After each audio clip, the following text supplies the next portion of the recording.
Good morning student. आज हम class 6 का हिंदी फर्स्ट पढ़ेंगे।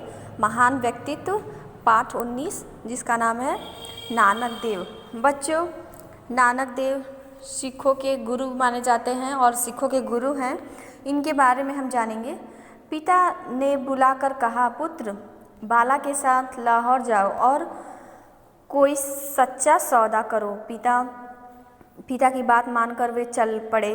रास्ते में एक जगह कुछ साधु तपस्यारत दिखाई पड़े। उन्हें चिंता हुई कि उनके खाने पीने की व्यवस्था कौन करता होगा। वे वाला से बोले, भाई वाला, पिताजी ने सच्चा सौदा करने को कहा है। देखो ना, इससे सच्चा सौदा और क्या होगा कि इन साधुओं को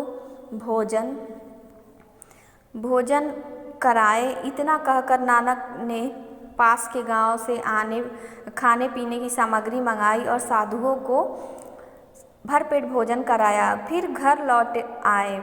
उनके हाथ खाली लौटने पर पिता बहुत नाराज़ हुए।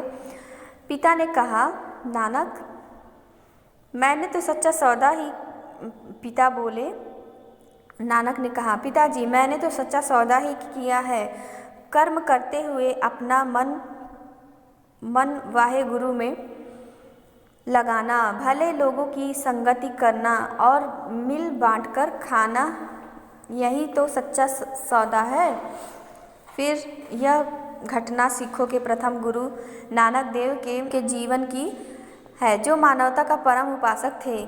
जी हाँ बच्चों, ईश्वर मनुष्य के सहारा या किसी भी जंतु जीव का सहारा बनने के लिए ही मनुष्य का रूप ईश्वर ने दिया और अपना ही स्वरूप ईश्वर ने मनुष्य को दिया, क्योंकि ईश्वर सबसे प्रेम करते हैं तो मनुष्य भी सबसे प्रेम करेगा।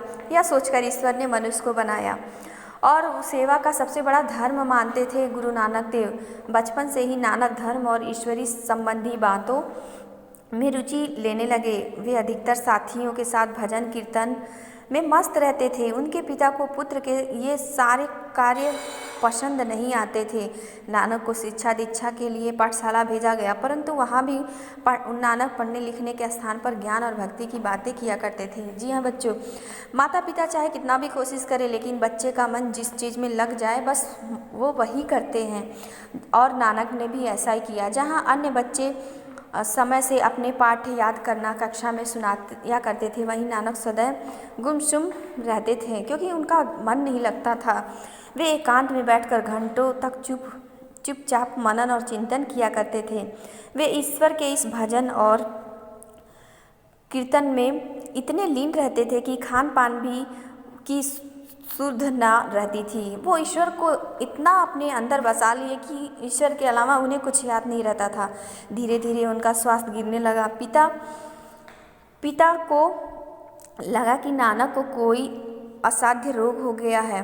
वे उनका इलाज के लिए उपाय खोजने लगे। जी हाँ बच्चों, जब हमें कुछ होता है तो माता पिता को बहुत ख्याल होता है। वो हमारे लिए इधर उधर भटकने लगते हैं कि हमें क्या हो गया है, लेकिन वो तो नानक के समय से खाने न पीने से उनकी तबीयत खराब हो गई। लेकिन कोई रोग तो हो तब तो पीड़ा तो नानक के हृदय में भी थी। इस पीड़ा को नाड़ी पकड़ने वाला वैद्य भला क्या समझता। वैद्य ने नानक की नाड़ी देखी, लेकिन उन्हें किसी रोग का पता नहीं चला।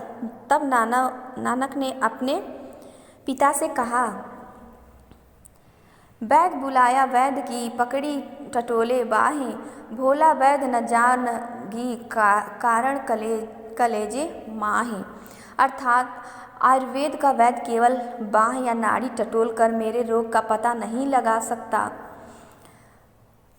क्योंकि पीड़ा तो मेरे मन में है। और जी हाँ बच्चों, मन की पीड़ा डॉक्टर नहीं पकड़ सकता हमारे मन में क्या चल रहा है।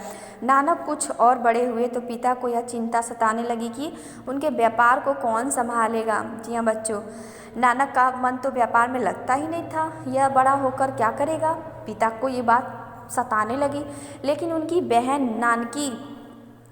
नानकी ने अपने वीर में असाधारण तेज देखती थी। वे समझ चुकी थी कि उनका भाई नानक आगे चलकर जरूर एक तेजस्वी पुरुष होगा, पर पिता को ये बात कतई पसंद नहीं थी। वे चाहते थे कि उनका बेटा उनकी बताए हुए रास्ते पर चले, पर बेटे को तो स्वयं ही अपनी राह चुन ली थी। तो भला कैसे? धीरे धीरे नानक की ख्याति चारों ओर फैलने लगी। उनके महान सत्संग, भजन आदि गुणों की चर्चा दूर दूर तक फैलने लगी। लोगों के मन में यह बात धीरे धीरे घर करने लगी कि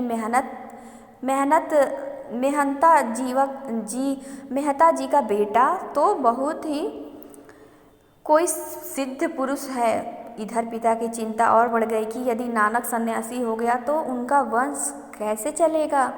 जी हाँ बच्चों, ये सभी के पिता को टेंशन होती है और उनके भी पिता को हुई। उन्होंने नानक को व्यापार के लिए अपने दामाद के साथ सुल्तानपुर भेज दिया। नानक को वहाँ पर सरकारी गल्ले की दुकान में काम मिल गया। वे अपना काम ईमानदारी पूर्वक करने लगे।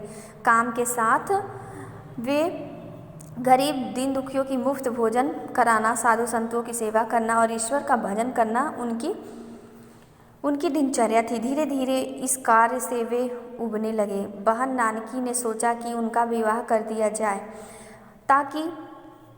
तो शायद इनका मन ऐसे कामों में लगने लगे। फिर क्या था, आनन फानन में उनकी शादी गुरुदासपुर निवासी मूलचंद्र की पुत्री सुलक्षणी देवी से कर दी गई। श्री चंदन और लक्ष्मी चंद्र नामक उनके 2 पुत्र भी हुए, लेकिन उनका मन परिवार और सांसारिक कार्यों में फिर भी नहीं लगा। नानक का हाल चाल पूछने के लिए पिता ने मर्दाना रबानी को भेजा। मर्दाना भी नानक के पास जाकर उनका परम भक्त बन गया। वह नानक के साथ खजड़ी बजाकर गाता रहता था। नानक देव उनके साथ देश विदेश की यात्रा पर निकल पड़े तथा ऊंच नीच, छोटे बड़े के भेदभाव को दूर करने के लिए तरह तरह के प्रयास करते रहे। उन्हें सामाजिक विषमता अखरती थी। नानक गरीब और दुखियों को देखकर द्रवित हो उठते थे। सदैव से दीनों और गरीबों की सहायता करते थे। नानक देव ने विभिन्न स्थानों की यात्रा की। वे अपनी यात्राओं के क्रम में अफगानिस्तान, काबुल, अरब, तिब्बत आदि देशों में गए और अपने ज्ञान का प्रकाश फैलाया। वे मानवता के महान उपासक थे और जीवन पर्यंत मानव में आपसी समानता की बात करते थे। उनका कहना था कि अत्याचारों को सहन करना सबसे बड़ा पाप है। उनकी मान्यता यह थी कि ईश्वर एक है, वे सभी के उसी के उपासक हैं और उसी से ही पूरी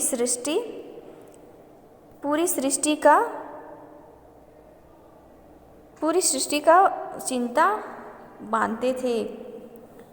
यह भी एक संयोग ही है कि उनकी समाधि और मकबरे की दीवार एक ही है। ऐसी धार्मिक एकता की मिसाल दुनिया में और कहीं नहीं मिलती। कहते हैं कि सामर्थ्य व्यक्ति के पीछे दुनिया चलती है। ऐसे पुरुष अपनी छाप समाज पर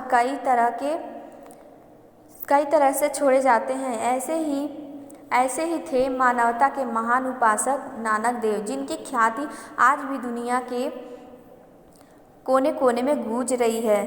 तो जी हाँ बच्चों, तलवंडी से नानका साहब नानक देव की ख्याति से अभिभूतित हो उनके शिष्यों ने उनके गांव तलवंडी नामक नाम ही बदल दिया।